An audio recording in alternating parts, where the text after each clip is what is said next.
Okay, let's see here. Caucasian, female, over 7 foot, under 80 pounds, bald, 3 eyes, make them gold, AB negative blood type, it's nice and rare, 16 plus shoe size.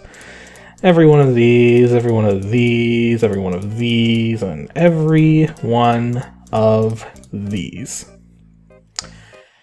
I don't care how overpopulated the planet gets or how irradiated everything is, there's no way there's over 100 people with all of those features.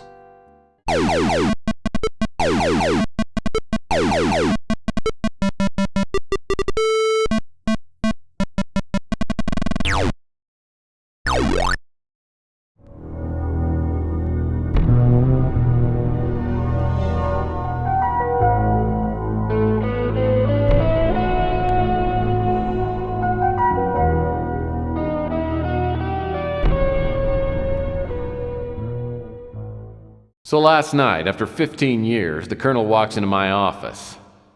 It made me take a good hard look at myself. Maybe I have hit bottom, and maybe I do look like hell. Lord knows the only exercise I've had lately is tipping the bottle and flipping cards into my hat. I gotta find some work. Contrary to what the Colonel might think, I'm as good a detective as he ever was. Now I just gotta prove it. I'm gonna scare up a job today, even if it means finding somebody's lost puppy.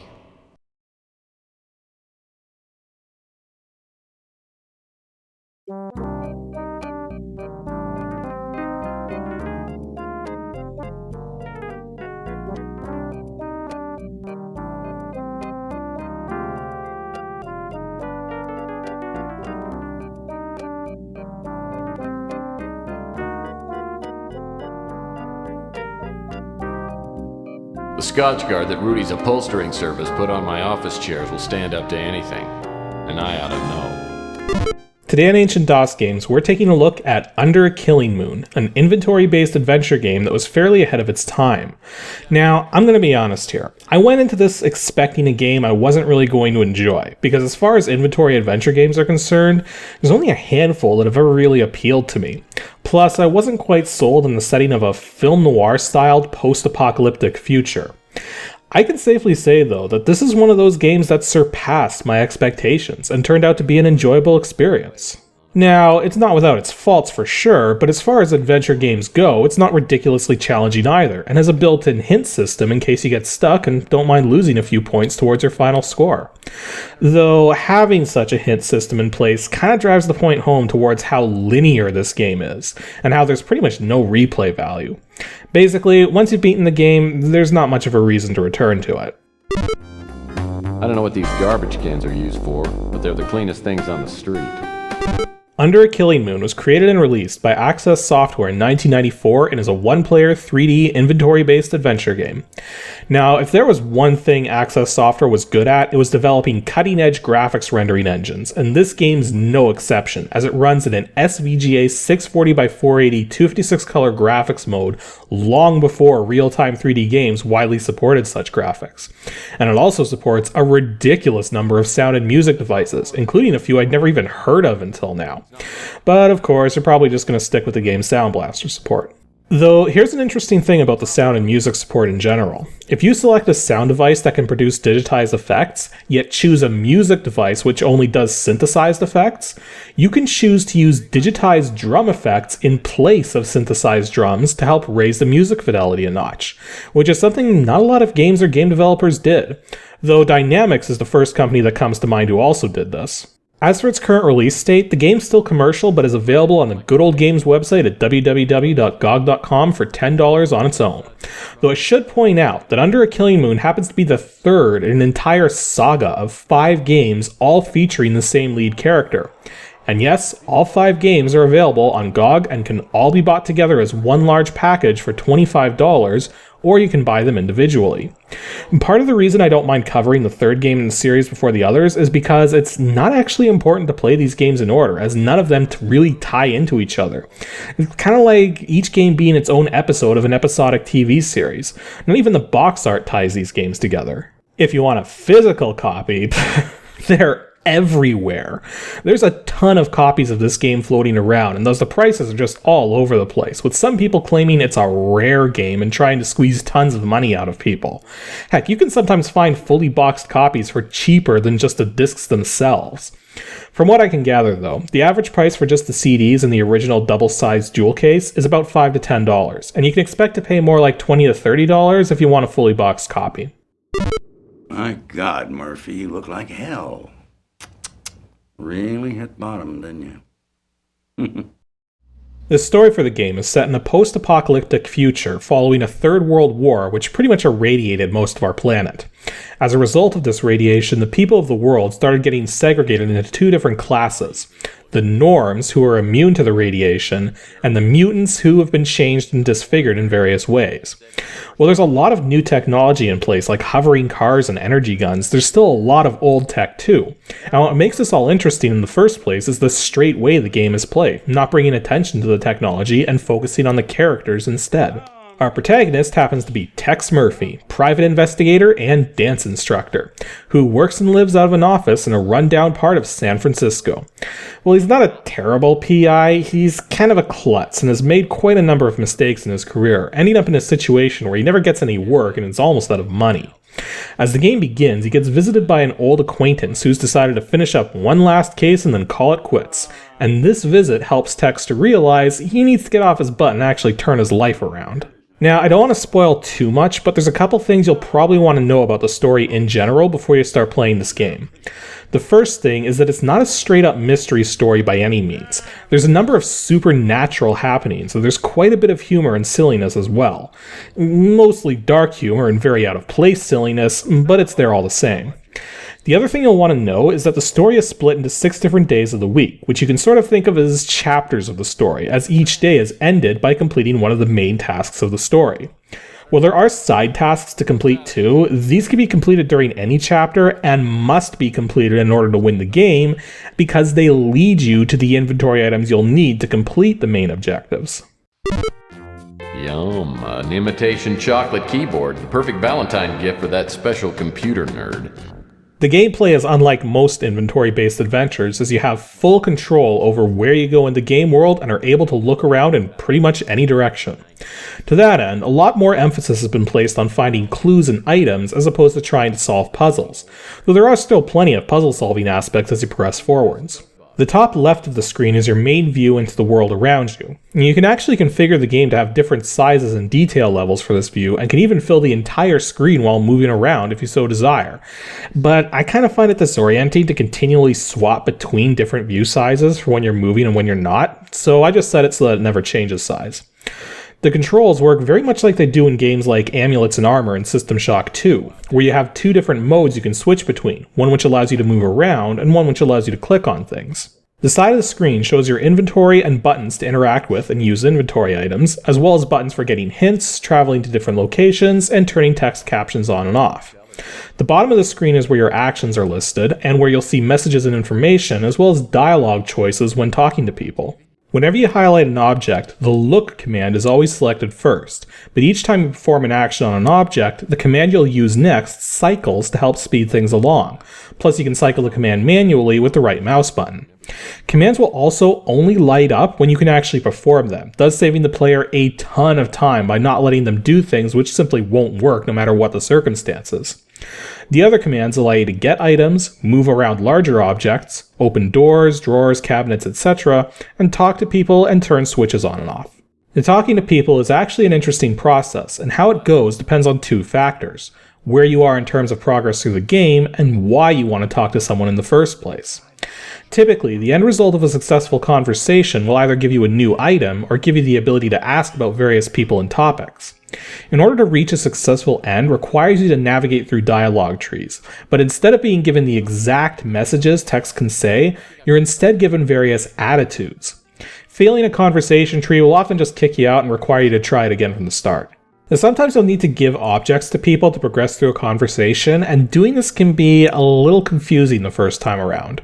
What you need to do is reach a point in a conversation where the person will actually be willing to accept an item from you.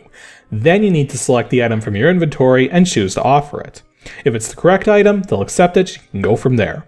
Now, while you can manually travel to every location you need to visit, eventually you'll realize that this is a slow prospect, and you'll want to get around faster. For that, you can just press the travel button on the side of the screen and instantly go anywhere you have access to, including sub-areas that are a part of a larger area. Just, whatever you do, try not to hit that hint button accidentally. The game has a very useful hint system which can help you out when you're stuck by listing out what you've already done and showing you what you still need to do. It costs 4 points to get a hint, which is fine, but accessing the hint system at all costs a single point, which means if you accidentally press the hint button when you don't mean to, you've now lost a point and you're going to have to reload your last save to get that point back, which can be very annoying. You also have a special computer in your office called the Crime Link computer, which you use during the first day, but pretty much never touch again for the rest of the game, which kind of feels like a letdown since this thing could have really served a much greater purpose. Other than that, the only other thing to mention about the gameplay in general is that you can indeed die, and that, as far as I can tell, there's no Walking Dead scenarios, since you never lose access to things unless there's nothing else to do or get from those locations.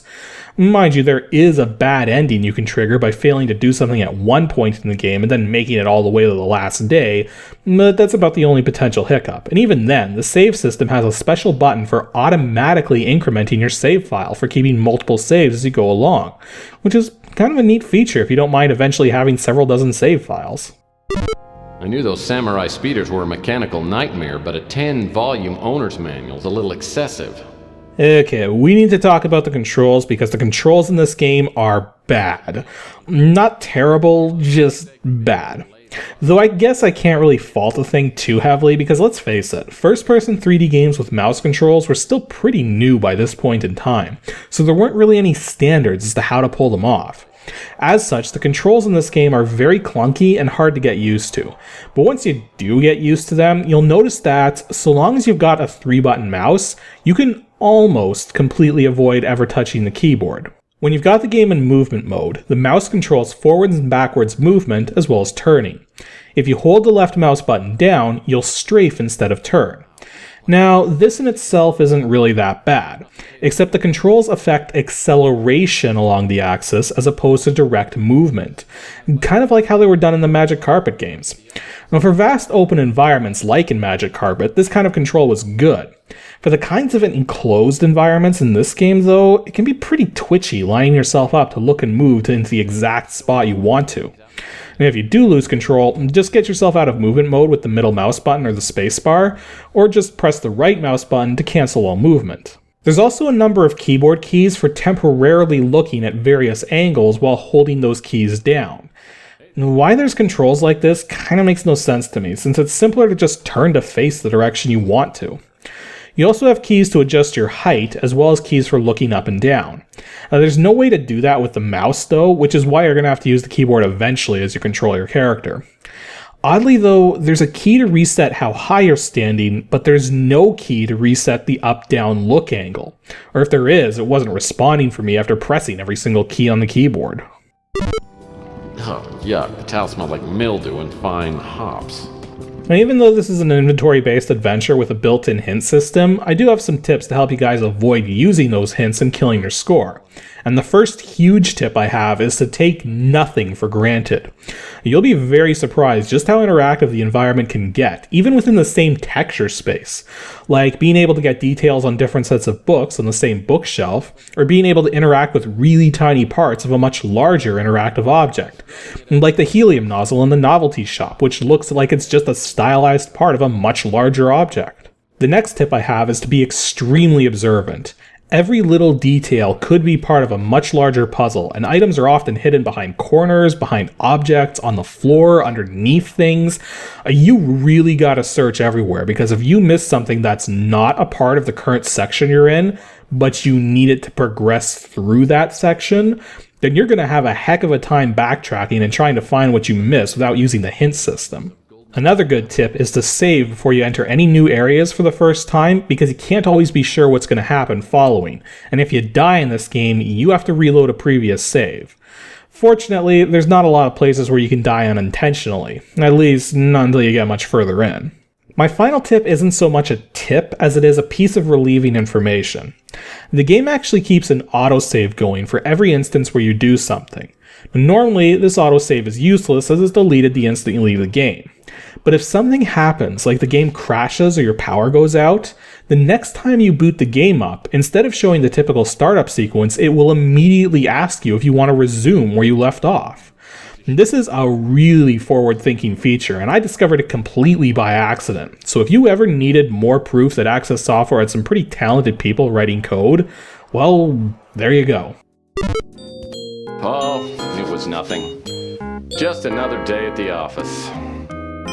You know, Tex, it must take quite an effort to be lonely, broke, and still so smug. Overall, Under a Killing Moon is a fun game with really good visuals, a unique soundtrack as far as computer games are concerned, and a really odd story that isn't meant to be taken seriously in the slightest, even though everyone in the game world is taking it seriously. My only major gripe with it is its controls, but as I said, this can sort of be forgiven considering when this game came out. With that said, being an inventory-based adventure which relies heavily on its cutscenes that drive the story makes it the kind of game that's only going to really appeal to people who enjoy the style of humor and acting that's on display. And if you do, then this game is definitely worth a playthrough at least once. And again, even though it's the third in the series and the first to feature voice acting, you really don't have to play the predecessors to enjoy this one. I wish I could say there was some magic combination of values to make this game play well, but unfortunately, there's not. You may have noticed some stuttering in the frame rate during this video, as well as the frame rate being inconsistent, high sometimes and low others given the same circumstances. I wasn't able to find any magic combination of values to alleviate these issues. Though in fairness, this could just be how the game originally was, considering it was pushing technological boundaries back when it was first released. In any case, you want to set a fixed cycles count as high as your system can handle without slowing the game down. For me, this was 100,000, though if you can handle higher than that without suffering any stuttering at all, then set it higher. Also, double check that the machine type is set to the default setting of SVGA_S3, because the other SVGA modes, save for the VESA modes, will result in insta crashes. And one final thing of note. If you happen to be playing the original CD-ROM release like I am, the game's designed to recognize if you have multiple CD drives, and to only request that you switch disks anytime the required disk isn't detected. To that end, if you make ISOs of all 4 CDs and image mount all 4 CDs as 4 separate drives all at once in DOSBox, the game will actually be able to play entirely from your hard disk without any CD swapping, which is a pretty neat thing that a lot of multi-CD games couldn't handle. Anywho, that's all for today's episode of Ancient DOS Games. I don't have a lot of time to do next week's episode, and I've still really got pinball on the brain following my coverage of Epic Pinball. So for episode 138, we're going to cover another pinball program, a much older one, which allows you to make your own tables. It also happens to have 2 completely different names, so either name will be acceptable when you send in your guess to adg@pixelships.com. So stay tuned for next Saturday so you can see just how non-realistic these early computerized pinball games could get. Hey, matey! I can't help you there.